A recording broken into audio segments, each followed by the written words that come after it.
Welcome back to How China Works. I'm Brendan Davis, and my co-host Ying Li will be with us in just a minute. She has the interview solo this week at a great event that she put together. Her guest and our guest was Dr. Bettina AL-SADIK-LOWINSKI. Dr. AL-SADIK-LOWINSKI is the founder of the Global Women Career Lab. She is an author, researcher, and international senior executive coach. She has published her PhD work on women in top management functions, plus other books on her research, including one in Chinese, and interviewed over 100 women globally, looking at the role of women in management worldwide. She's a very experienced coach and trainer, and she draws on a very extensive corporate background to support female leaders and helps them to reach their targets. And she's a certified professional coach.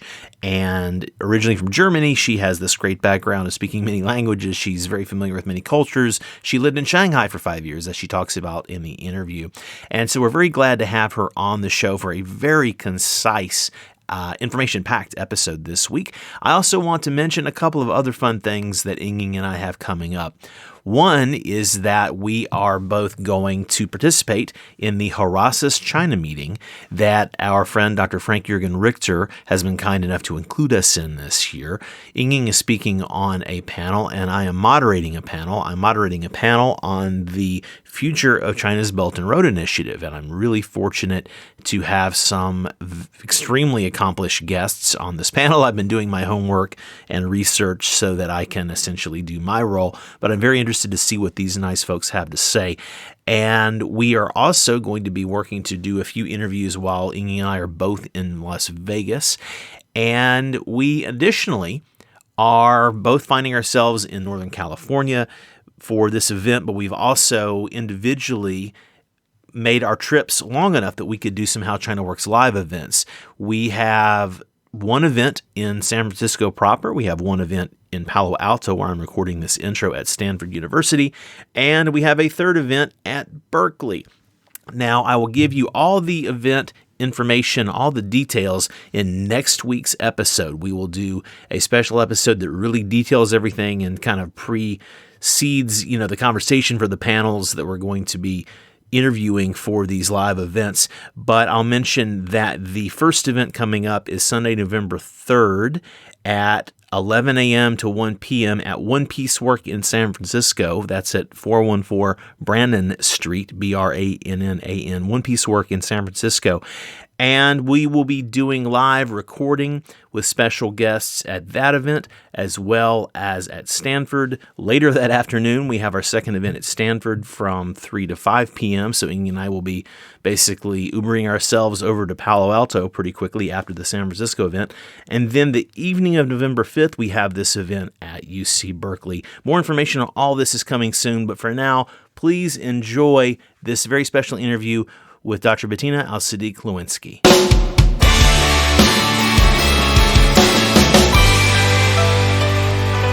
Welcome to How China Works, Dr. Bettina. We're so pleased to have you here. Just in one word, or in one sentence, help us to understand why. Why did you study about Chinese executives, especially female executives? Right, I lived in Shanghai for 5 years and I come from Germany. And when I started working here, I met so many fantastic women, skilled women, professional women, and high-level women also in the companies. And so I was like saying, wow, what is this here? For a researcher, that's a paradise, no? To look after these women and to find out why are they so successful. So I felt there's something special in your country that I could deliver to the world. And this is what I'm trying to do right now with my research results. That's excellent, excellent. So in your book here, we have not only learned that the stories that when you were engaging with Chinese women from the corporate world, corporate culture, but there's a lot of details, including facts, data, examples, true stories. Mm-hmm. So we would like to hear one most exemplified story that from your book, because time limitation. We want to hear one story that you think that remarkably demonstrate why Chinese businesswomen, Chinese executive women, female leaders in the corporate world are more successful, probably than women in other different cultures, and why? Oh, to give that in one case, I have many cases in that book, but let me take the number-wise. I found one group, I call them flexible hoppers in my book. So these are the Chinese women, usually they started working before the opening of China in the first job. And then when they saw more companies are coming into China, they were grabbing their chances and they were going there and they said, okay, where can I position myself best in order to be successful? And then these ladies changed companies several times strategically, looking at their next target and next target and next target. And they were very successful. So this is in short, one case. There were others also, but this is the most common career path I could see here. So now you asked, why are they so successful in China? That's the second thing. I would say it's a mix of your environment in China and how the women are. Yeah, both things come together and they work pretty well for Chinese women. So the environment is positive. What do I mean? Grandmothers, great-grandmothers and mothers, full-time worker, and they give good role models. So women in their mindset in China, they are free to be a professional woman. In other countries, that's not always the case. Look at Japan, look at my home country in Germany. We are still struggling within ourselves. No? Then the family system, grandmothers, mother-in-law helping. I would say to the young women, please be nice with your mom. Please be nice with your mother-in-law because they help you when you want to have a professional role. That's the external side. And then the woman herself, my last sentence in my analysis was that I believe that Chinese women possess these skills that are needed to rise high in management.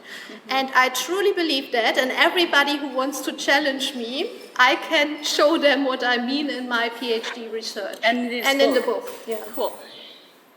So, of course, besides being ambitious, being very driven, very smart, talented, world travelers, world savvy, like what is the key or what are the driving factors externally?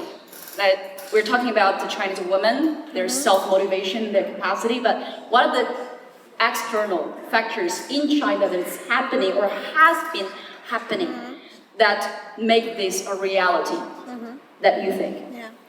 Well, I think first the society and your history regarding gender equality. Perhaps you yourself don't feel it so much, but compared to other countries, China is pretty good. We are not yet at half the sky, the famous saying, no? Yeah. Women are half the sky.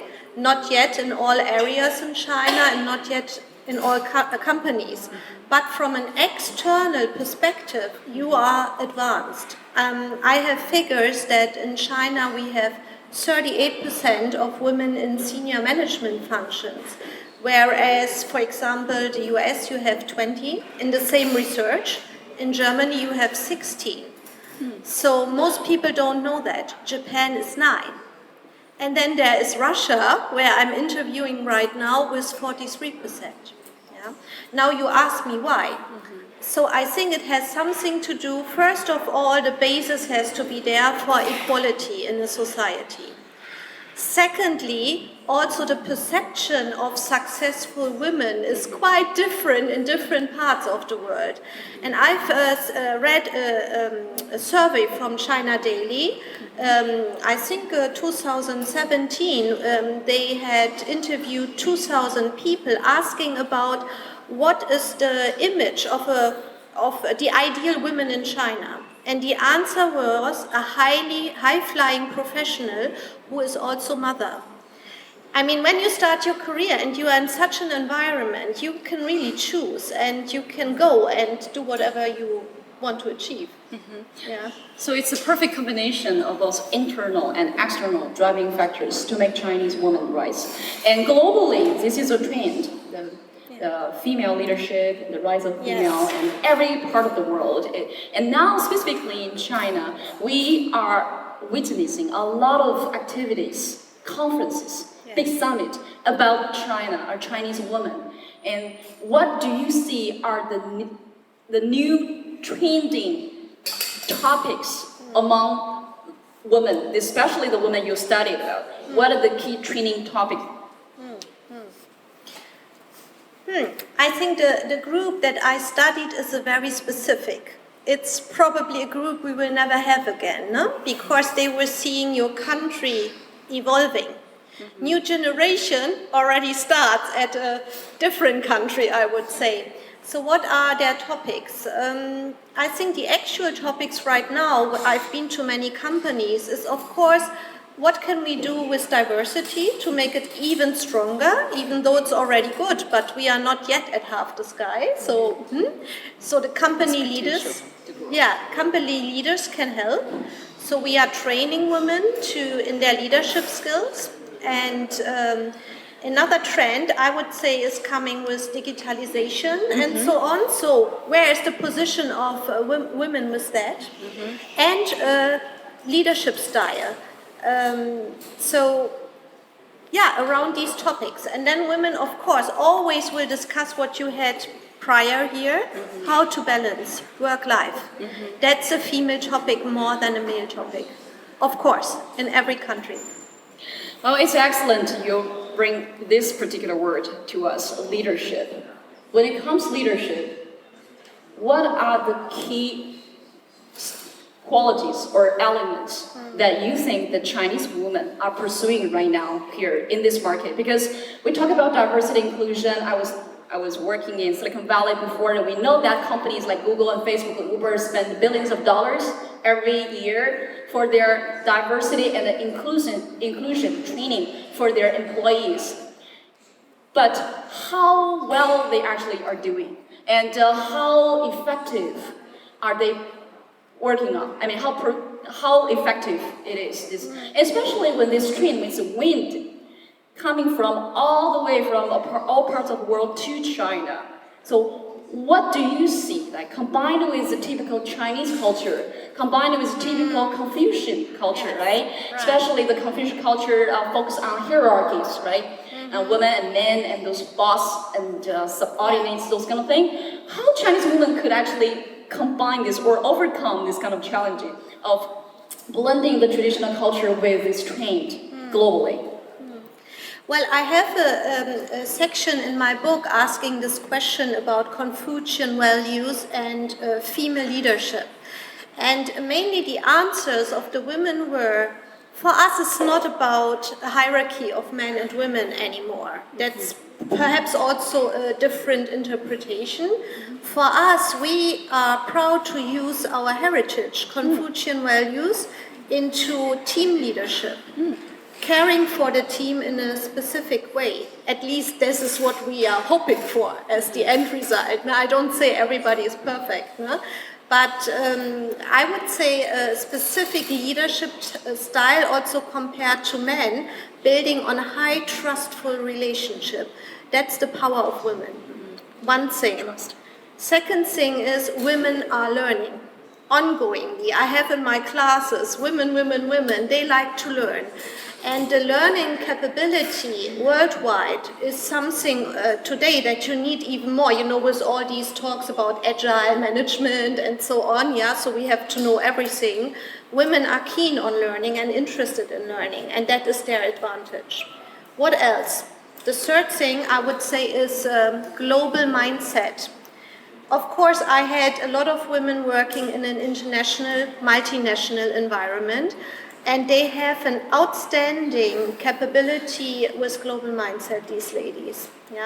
So, of course, there will be some men who have that, but here was a big pool of women that proved to have that.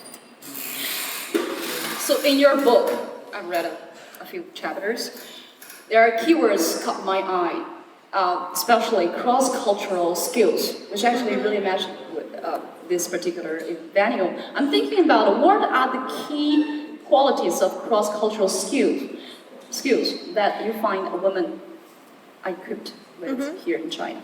Yeah. Give up 3, please. 3. Yeah, very quickly. Yeah, okay, it's a high interest in foreign cultures, and when I say that, of course, all the executives would say, I have a high interest in culture, no? But here it's a true high interest, deep interest in learning also, curiosity and learning from foreigners. That's the first thing.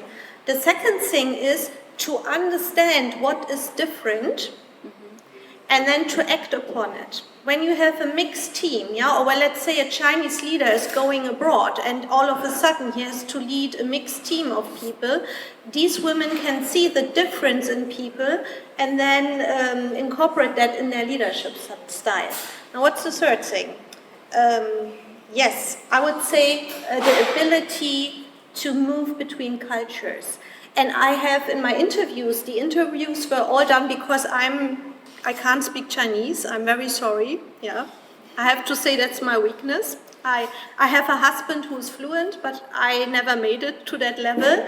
So I was so lucky that these women are so bright. I could interview them in English, in French and in German. And sometimes I have the feeling that physically you make an interaction when you interview, no? That there is something German sitting in front of me as well when they were talking to me, because they have studied that so well. They have lived in Germany, and of course they are Chinese, no? But they knew how to come very close to me. Yeah. Then with the women in a French environment, same thing, and in an American in a different way. I like what you mentioned about the trust building thing. One of the key qualities in this cross-cultural communication area is trust building. If we can build trust, yes, everything is possible. Everything could happen. Trust could be between countries, between companies, between you and me, men and women, and parents and children. It's just so important. And women, right now, we're talking about Chinese women, are equipped with that skill and qualities. So that's what we see in the future. We need more Chinese women to join this team. So with that being said, we really don't want to conclude this, but thank you so much for the overall sharing and more for how Chinese women rise in this book. Okay, we have a more conversation before, but thank you so much. Thank you. Thank you.